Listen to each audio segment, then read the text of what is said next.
G'day, here's 3 pieces of Boulder Opal from central Queensland. Rules millimetres, the material's been wetted, the white is the water on the stone. First piece, I'd cut it just the way it is and just have the fire the opal lines in the stone. Second bit, looks like a piece of Koroite type material.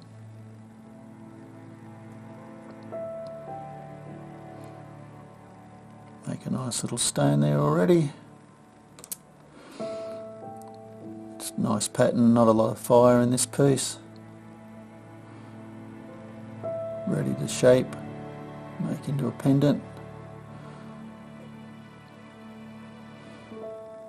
Drill a hole.